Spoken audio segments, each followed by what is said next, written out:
Latest updates के लिए ultra channels को सब्सक्राइब करें और बेल आइकन को प्रेस करें। ये राम कहाँ महलों से निकाल कर कीचड़ में ला मारा है। खुदा हो उन पापियों का जिन्होंने इस नर्क में डाला है। ऐसा न कहो फूफी, आज हम सब बिछड़ गए हैं तो क्या, कल मिल जाएंगे। तुम अंदर जाओ, मैं कपड़े धो देती हूँ। दीदी, मैं ही कमी बैठी क्या कर रही हूँ? थोड़े से तो कपड़े हैं, नदी पर जाकर धो लाती हूँ। फूफी तुम अंदर जाओ, मैंने तुम्हारी पूजा का सब सामान तैयार कर दिया। ना बेटी ना, अब तो पूजा से भी जी भर गया। भगवान के घर में भी न्याय नहीं। सपने में राजा जागे तो फकीर, सपने में राजा जागे तो फकीर। डैडी, इसका मतलब क्या होता है? मतलब दूर क्यों जाते हो, मुझे को देख लो, ये मेरी ही तो कहानी है। तो आप है रतन बाबू के अकाउंट, क्या तनख्वाह? 250 रुपए महीने। बस ये तो पान सिगरेट का खर्चा हुआ, लेकिन ऊपर से तो कुछ आमदनी हो जाती होगी। जी नहीं, हम जिसका नमक खाते हैं उसकी नमक हरामी नहीं करते।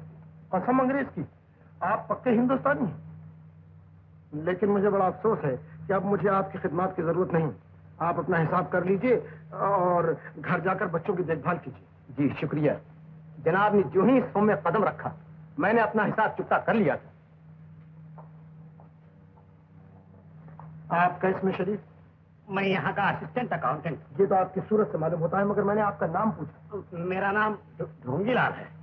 ढोंगीलाल? नाम के ही ढोंगी हो या काम के भी? सरकार आपका खादिम हूँ, कुछ दिनों के बाद आपको पता चल जाएगा। बहुत खूब, बहुत खूब। यार एक बात तो बताओ, हमारे फर्म का बैंक बैलेंस क्या है? जी 3 लाख के करीब है।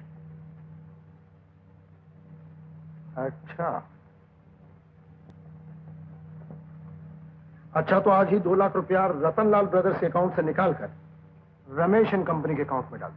हुजूर 2 लाख क्यों, 3 लाख ही डाल देता हूँ। अरे कसम अंग्रेज की, तुम तो बड़े हाई क्लास आदमी हो। मिस्टर ढोंगी, आज से तुम हमारे सेक्रेटरी।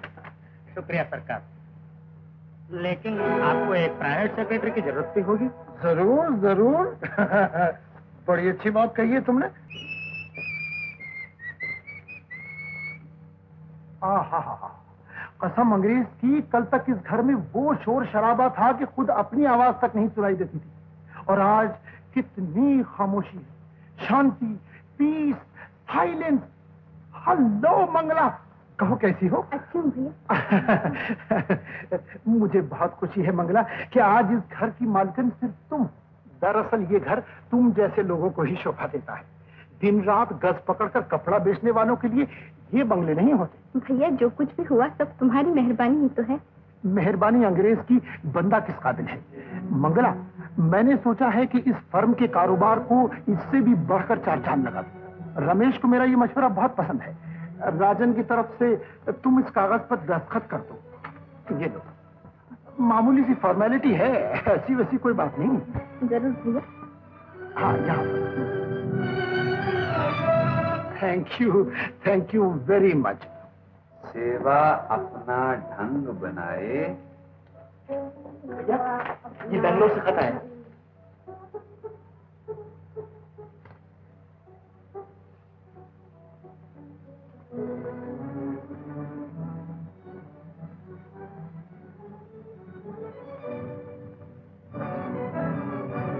रमेश ने अपनी दुकान खोल ली है।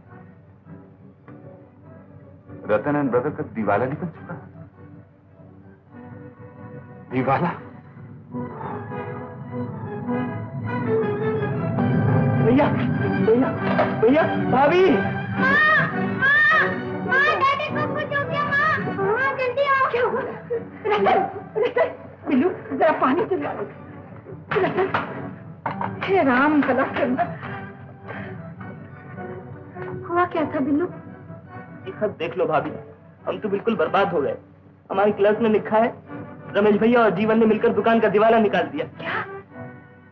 चंडाल कहेंगे। चुप भी करो फूफी। अब कैसे हैं आप?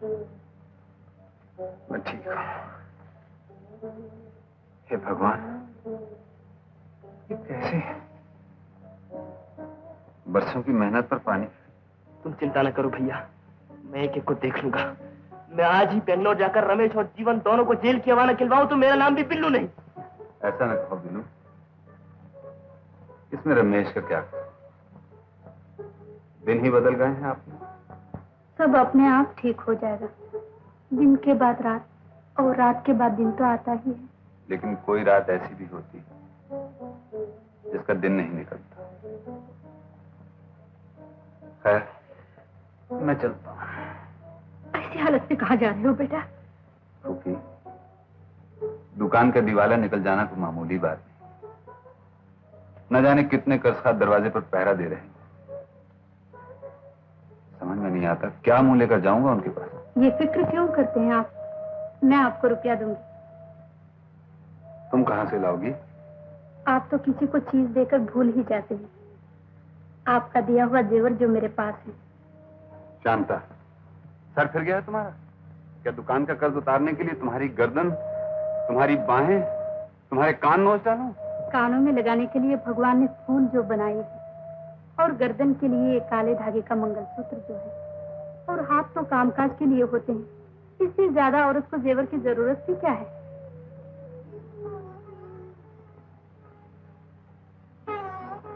ये लीजिए और अपने सर से कर्ज की गठरी उतारकर खुशी खुशी घर आइए। लीजिए ना। ये बेटा, ये भी लीजिए। ये क्या करती हो?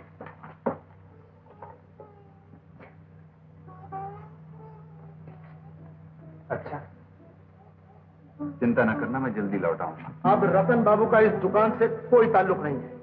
ये रमेश एंड कंपनी है जिसका ताजा ताजा दिवाला निकला है। अगर आप लोगों को अपना हिसाब साफ करना है तो इस फर्म का ये बचा कुचा फर्नीचर उठाकर ले जाइए। देखिए, बचे कुचे कपड़े हैं, टाइपराइटर है, कलमदान है और कितनी उम्दा तस्वीर है। 100 बरस के बाद बेचिएगा तो क्यूरियो के दाम बिकेगी। है कोई इसका खरीदार? तस्वीर को सलाखों पर बिठाने वाला कि मरा नहीं। नमस्ते बाबू। नमस्ते भाई साहब। देखिए, आपके जाते ही इस फर्म का क्या हाल हुआ। जीवन बाबू ने हम सबका रुपया मारकर अपना घर भर लिया है। घबराइए नहीं भाई साहब, ये मेरे छोटे भाई रमेश की दुकान है और छोटे भाई का कर्ज बड़ा भाई भी चुका सकता है। ठीक है ना रंगीलाल जी? ये लो रुपया, जिसका जो हिसाब बनता है चुका।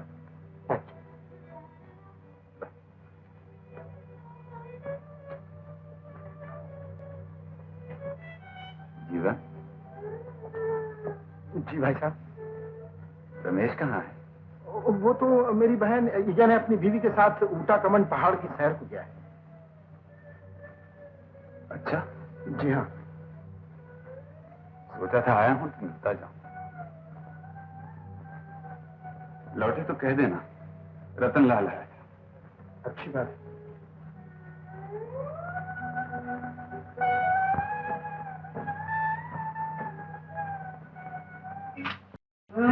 जिंदगी की राह में हर कोई कदम कदम पे मस्त है। राजन, तुम्हें कोई तलाश कर रहा था। कौन है? कोई औरत है बेचारी। औरत? हाँ। अच्छा, अब औरतों ने भी हमारी तलाश शुरू कर दिया। Lady, lady. अरे यहाँ किसे पुकार रहा है? वहाँ बैठी है वेटिंग रूम में। हाँ, वेटिंग रूम में?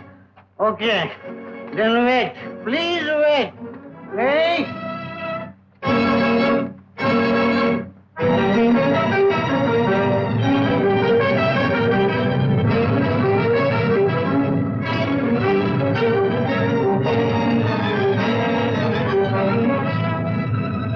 भाभी, भाभी, तुम यहाँ? शुक्र है कि तुमने इस हालत में मुझे पहचान तो लिया। लेकिन तुम यहाँ आई क्यों हो? तुम्हारी शोहरत के इतने चर्चे सुने कि विश्वास न आया। सोचा खुद अपनी आंखों जाकर देखा हूं। लेकिन भाभी, इतने दूर इस अंधेरे में तुम कैसे आई? किस अंधेरे की बात कर रहे हो? मैं उस अंधेरे से नहीं डरती जिसके आड़ में डाकू मुसाफिरों का खून कर डालते, चोर लोगों की नींद से फायदा उठाकर उनके घर लूट लेते। मैं डरती हूँ तो सिर्फ इस अंधेरे से जो इस वक्त मेरे सामने खड़ा है। भाभी, मेरे जख्मों पर नमक न छिड़को। मेरे दिल में इतना दर्द था मुझे इस दर्द को दबाने के लिए शराब का सहारा लेना पड़ा। हर शराबी अपने आप को धोखा देने के लिए यही कहता है। नशा वो लोग करते हैं जो कायर होते हैं, जो जिंदगी का मुकाबला नहीं कर सकते, जिनमें सोचने की ताकत नहीं होती, जो उजाले से आंख चुराते हैं और उजाले को भूलने के लिए अपनी आंखों पर एक झूठी पट्टी बांध लेते हैं। फिर उनको इतनी भी तमीज नहीं रहती, ये मेरी माँ है, ये बीवी है, ये बच्चा है, ये बहन है, इसी जहर को तुम दवा समझकर पी रहे हो। कह जाओ भाभी, कह जाओ। कंधे फोड़े को जब तक चाकू से चीरा न जाए उसकी गंदगी नहीं निकलती। देखो राजन, ये तुम्हारा भतीजा है, तुम्हारे भाई का बच्चा। क्या तुम ये चाहते हो कि ये बच्चा जब स्कूल जाए तो लड़के इसे ये कहकर छेड़े कि ये उस शराबी चचा का भतीजा है जिसने अपने घर की मर्यादा को एक बोतल भर पानी में डुबो दिया? क्या तुम ये देख सकोगे कि ये भी बड़ा होकर इसी बदबू को फैलाए जो आज तुम्हारे मुंह से आ रही है? क्या तुम्हारे भाई और तुम्हारे फूफी ने जान मार मार कर इसीलिए तुम्हें बड़ा किया था? भाभी! राजन, अगर शराब पीना है तो चलो, चलो मेरे साथ। घर चलकर अपने भाई के सामने पियो, मैं अपने हाथों से तुम्हें पिलाऊंगी, लेकिन इसके बाद हम सबको अपने हाथों जहर देकर मौत की नींद सुला देना। भाभी, मैं सौगंध खाता हूँ, अपने देवता जैसे भाई की सौगंध। इस औरत के रूप में तुम जैसी देवी मिली है, मैं इस चीज को कभी हाथ नहीं लगाऊंगा। तो फिर मेरे साथ घर चलो, अपने भैया से मिलो। नहीं भाभी, मैं इस हालत में उस भाई के सामने नहीं जाऊंगा जो रोशनी का एक मीनार है। अंधेरा रोशनी से कैसे आंखें मिला सकता है भाभी? अपने दिल को मजबूत बनाओ राजन, भैया तुम्हें ठुकरा तो नहीं देंगे। नहीं भाभी, मुझे मजबूर न करो। मैं जिस बुलंदी से गिरा हूँ, जब तक वहां वापस न पहुंच जाऊं भैया को मुंह नहीं दिखाऊंगा। मुझ जैसा गिरा हुआ आदमी कभी उस भाई के सामने नहीं जाएगा जो अपने रास्ते के फूल दूसरों को देकर खुद कांटों से प्यार कर लेता है। राजन! भाई आखिर भाई होता है। देखिए ना, बरसों के बाद जब लता का खत मुझे मिला तो सबसे पहले मुझे अपने स्वर्गवासी भाई की याद आई। और मेरी बीवी, वो तो इस तरह फूट फूट कर रोने लगी जैसे ये कल की बात है। ठीक कहते हैं आप। लता ही ने जिद की, वरना हम तो इसे भेजने के लिए तैयार ही ना थे। क्यों जी, ये क्या बात कह रहे हैं आप? मेरा घर लता का घर नहीं है क्या? आप भी कमाल करते हैं। वहाँ किस चीज की कमी है? नौकर चाकर, गाय भैंस, दूध मक्खन, हर चीज मौजूद है वहाँ तो। देखिए, एक बात याद आई है, वो ये कि लता के कुछ जेवर वेवर भी थे। चिंता ना कीजिए, लता जो कुछ भी लेकर आई थी सब उसी के पास। कोई बात नहीं, कोई बात नहीं। मैं तो ऐसे ही पूछ रहा था, आदत से मजबूर हूँ। चल लता, बैठ खटारे में। फूफी, मैं जा रही हूँ। भगवान तेरी उम्र लंबी करे बेटी। जीने की असीस क्यों देती हो फूफी? रखा क्या है इस जीने में?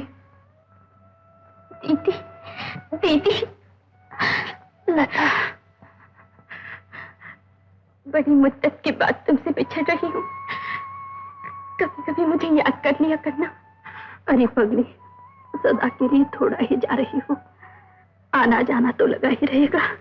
नहीं दीदी, इतना तो ससुराली में बड़ी लगती है। अरे अब छोड़ भी इस राम कहानी को। स्टेशन यहाँ से 2 कोस दूर है और रेल का बम्बा अपने बाप का नहीं तो इंतजार करेगा। चल रही हूँ जी। बलदेव, अब मैं जा रही हूँ। अब न कोई तुझे छेड़ेगा और न तू दीदी से किसी की शिकायत करेगा। कभी खेल कूद में अगर मैंने भूल चूक से तुझे कुछ कह दिया होगा तो मुझे माफ कर देना।